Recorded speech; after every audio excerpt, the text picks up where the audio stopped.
Okay guys, let's take a look at today's lesson. We are going to be looking at the limits of trig functions, but this time we're going to be working them analytically.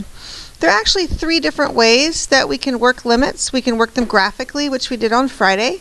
Today we're going to be working them analytically. It is also possible to work them numerically. We just probably won't do that until maybe the spring semester. I mean, that is a thing. Limits is the very first unit in calculus. So what you actually are getting right now is like calculus lesson, because limits are the very first unit. And no matter which calculus you decide to take, whether it's A, B, or BC, it's the first unit is limits. So you're getting a preview. So let's talk about how we would solve limits analytically. So that means like algebraically. Right, that's really what we're talking about. So before we can look at the techniques, we need to see what kind of rules can we use. What are the properties of limits? What are the limit laws that we are allowed to use when we're working things, algebraically? So let's look at the first one. The first one is a scalar multiple. What that means is that if I have like a number inside here multiplying times the function like a 2 or whatever, I can pull that number to the outside of the limit, work the limit, and then multiply by that number 2, whatever the number happens to be. That's an okay thing to do. Another good thing to do, or a possible thing to do, is to split the limit by addition or subtraction. If I'm adding or subtracting two different functions, I am allowed to rewrite it so that I am just looking at each one separately, doing the limit of them separately, and then adding or subtracting the results of the two limits. These types of properties are going to be very helpful to us when we have a complex limit to work. A limit that's very complicated, that it would be easier for us if we broke it into smaller parts. That's how these properties help us. Likewise, you're also able to take, if you have a product of functions, you are also able to do the limit of the first one multiplied by the limit of the second one. Take the results and multiply them. Same with a division. We just need to realize, though, that the denominator can't be 0. Of course, it won't work if the denominator is 0. And the last one that we're going to be looking at is a power rule. If we have a function taken to a power, this rule allows us to pull the power on the outside of the function, deal with the limit, and then apply the power. So all of these types of laws and properties are helpful to us in complex problems and complex limits. So let's look at what would we do. What are the things to do? The very first thing that I want you to do is plug in the x value. We hopefully remember from Friday's lesson that the answer to a limit is the y value. So if I plug in the x value and I get an answer, I'm done. I have my y value, I'm done. Okay, so that is the very first thing that we want to do, is to plug in the x value. And if it causes, if we get an answer, we're done. If it causes the function to be undefined, and let's talk about a specific type. This is called an indeterminate form. 0 over 0 is an indeterminate form. Is it the only indeterminate form? No. We're going to get to play with a lot more different types of indeterminate forms in calculus, but it's really the only one we're going to be looking at right now is 0 over 0. What does it mean? I mean, think about the English word indeterminate. Indeterminate means you can't determine, right? You can't determine what the answer is. 0 over 0 is not 0. It could be, or it could be -5. I mean, we don't know what it is. What this means is, if you get this answer, 0 over 0, for us, that means keep going. I want you to tell yourself to keep going. You have work to do. Okay, 0 over 0 means you have work to do. And these are the things, these that I'm getting ready to talk about here, are the types of work that you would be doing. So what could you do? You could use the limit properties to change the way it's written. That might be helpful, break it into small parts. You could use some different algebra techniques, like finding a common denominator. If you have more than one fraction, you can multiply by the conjugate. You could do GCF, factoring out the greatest common factor. You could factor things. You could change everything to sines and cosines, or you could do a trig identity. There's lots of things you can do. Lots of things you can do using trig and algebra. That should kind of sound to you like a proof, right? I mean, that kind of sounds like a proof. The actual physical work that we're going to be doing on a limit is very similar to what we did with proofs. We're just going to change around things until we can get an answer, until we can get a number, okay, or, you know, a function. So the last thing is are these special trig limits right here. These are really important trig limits. We use them in calculus. They're pretty significant. They're something that you really need to just get in your head and memorize. The limit as x goes to 0 of sine x over x is 1. That's a special limit. And the limit as x goes to 0 of 1 minus cosine x over x is 0. Okay, so I want to talk about this. I want to talk about them each individually, but I want to talk about this one first. This one is so super flexible and cool. Okay, so yes, this is cool. So if I put a 0 in, sine 0 over 0, that is 0 over 0, right? But this special limit tells us that it's not, it's 1. Okay, it's pretty cool, it's 1. So let me show you how else the limit can work. So what if I had the limit as x goes to 0 of x over sine x? Guess what? That's still 1. See how it can be flipped upside down? Let's think about why. What is the reciprocal of 1? 1. Right? So whether it's sine x over x, that's 1, or x over sine x, that's still 1. So very flexible. You can flip it upside down.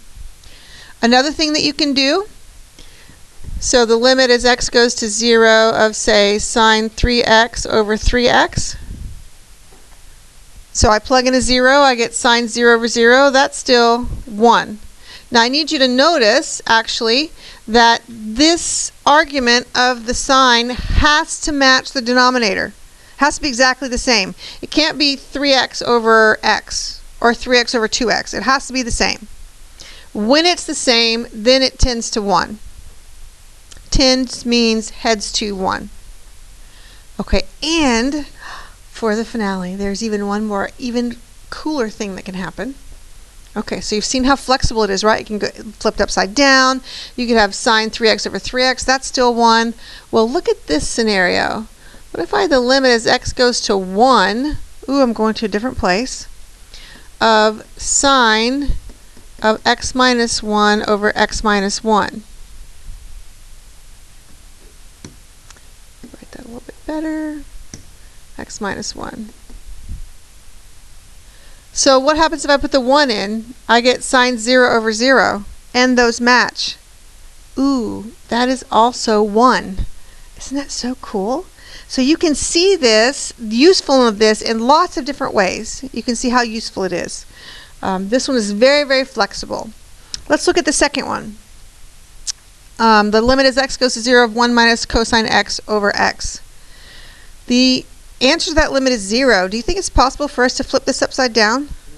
No. What would happen if we flip 0 upside down? It would be undefined, right? It would be bad. It would be divided by 0, that's bad. It would be like 1 divided by 0. No, we can't flip it upside down. We really can't, you know, change it around very much. Now, okay, we can do this.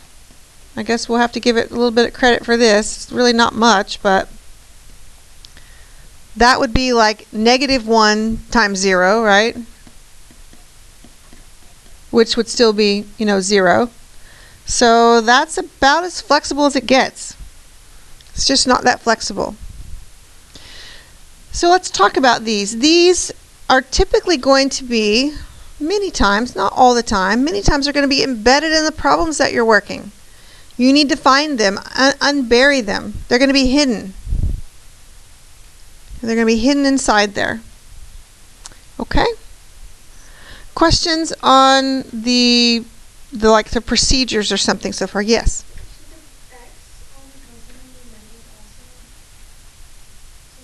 This guy right here. You could have a negative 1 down there. You could. But no, I'm saying this would be negative 1 times x.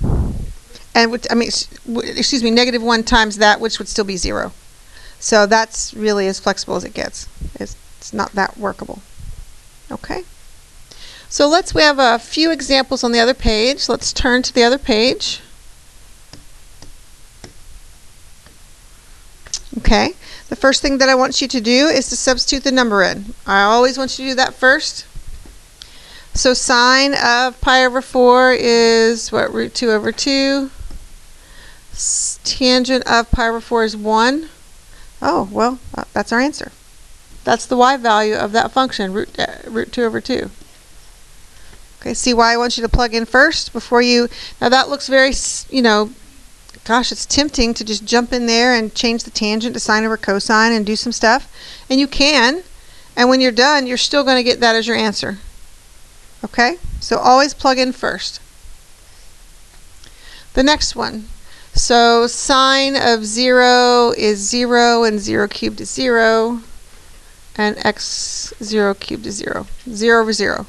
This means to us, we need to know, this means to us, we need to do some work.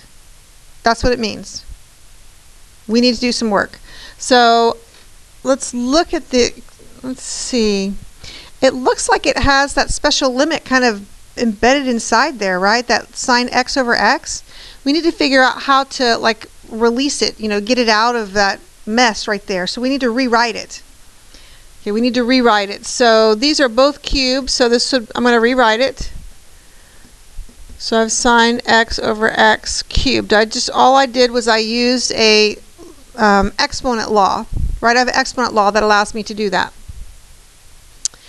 Now, for those of us who are curious, or maybe for those of us that like to conserve energy, I need to point out that this limit statement right here must continue to move with everything that you do until you take the limit. What does it mean to take the limit? It means plug it in the 0 and you're done. Then you don't need it anymore. So we don't ever leave it behind. We keep it moving with us, okay, until we take the limit. All right, so this looks good. I had a student ask earlier, does that special limit work if sine is squared or something? No, it doesn't. It only works with sine x over x. It doesn't work if sine is squared. We would have to do something to rewrite it or something to change it. It doesn't work. So we're close. What I want to do now is use, I think it was property number 5, maybe, the exponent property from the limits. I want to take that exponent and pull it outside the limit. So the limit as x goes to 0 of sine x over x, and then I'm going to cube the result.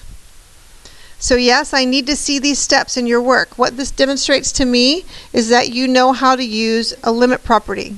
That's going to be important for me to understand that you know how to use a limit property. Okay, so now this is the special limit. It looks exactly like the special limit, doesn't it? This is it. And it's 1 cubed, or 1. And so our answer is 1. So no, it would not be acceptable to just look at that and say the answer is 1. That would not earn you points. Okay, I need to see the work. Questions so far? Okay, let's look at the next one. So I'm going to start by subbing in. We're going to plug in pi over 2. So let's see, cotangent at pi over 2. So that's where cosine is 0. So that's 0. Cosine of pi over 2 is 0. Sine of pi over 2 is 1. So it's just negative 1. Okay, that's another one where, and that's actually fairly rare. I suppose I need to get a different example there, right? Because it's fairly rare. They usually turn out like this, 0 over 0. Although this would be very tempting to start doing some trig stuff too.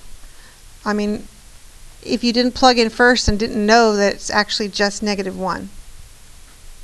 Okay. All right, let's look at our last one. Get myself a little bit of room. Need some more room for number 4. Okay. So, let's see. That's a strange looking one. It has an H and an X in it. It's actually a very special thing.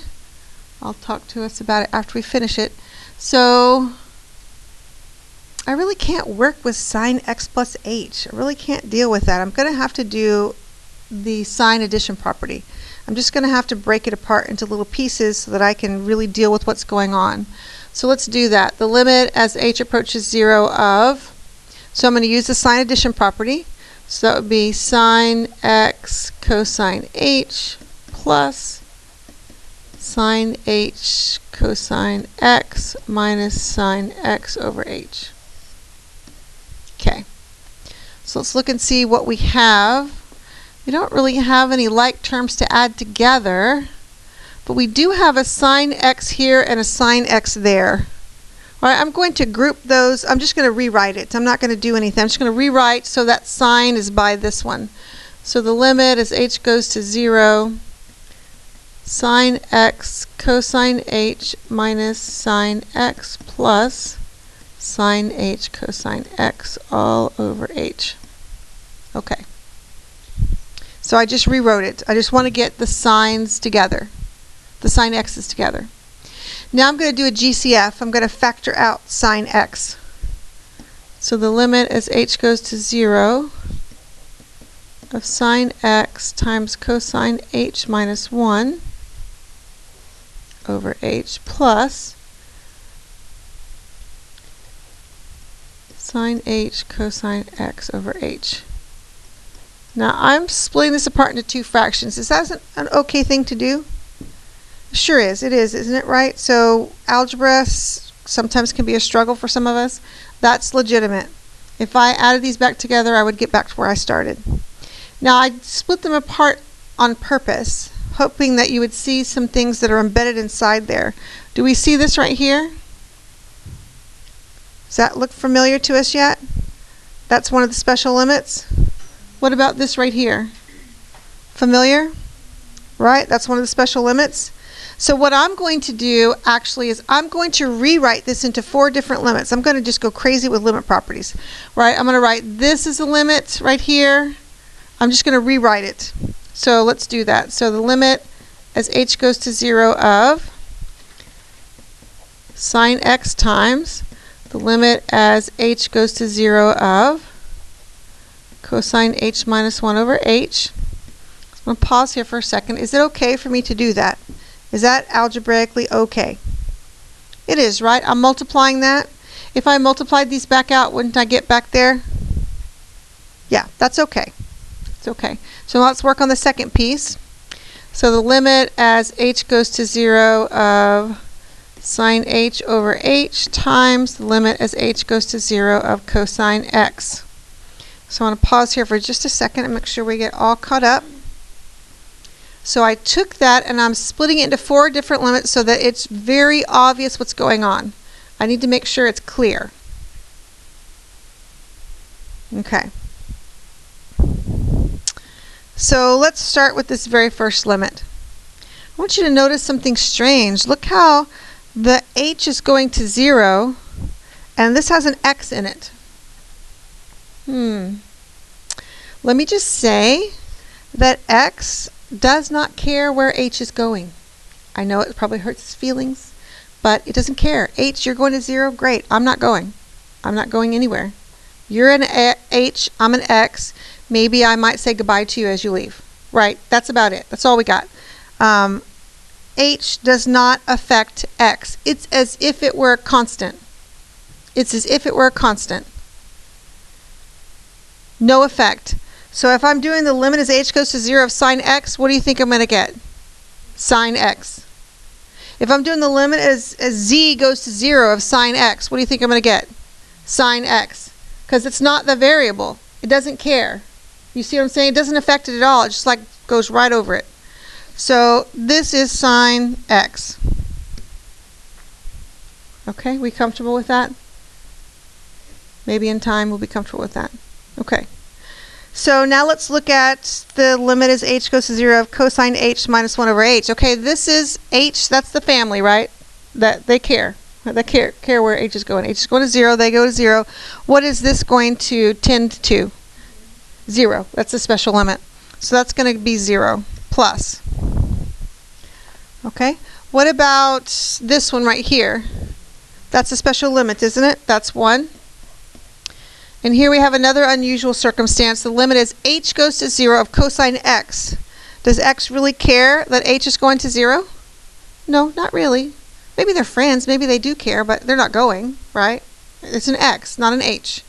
So the answer to this is just going to be cosine. So we clean up. 0 times sine is 0, and our answer is cosine. Yes, it is possible to get a function as an answer for a limit. In fact, this is a very special limit. This is called the definition of the derivative. We just found the derivative of sine is cosine. That's what we just found using the definition of the derivative. You're like, wow, that sounds so fun. I can't wait to get to calculus. I'm sure that's what you're thinking. Oh my gosh, do we get to do that all the time? Well, not really, but it is super fun, right? I mean, there's cosine, derivative of sine is cosine. Okay? And that is what we have for today. All right?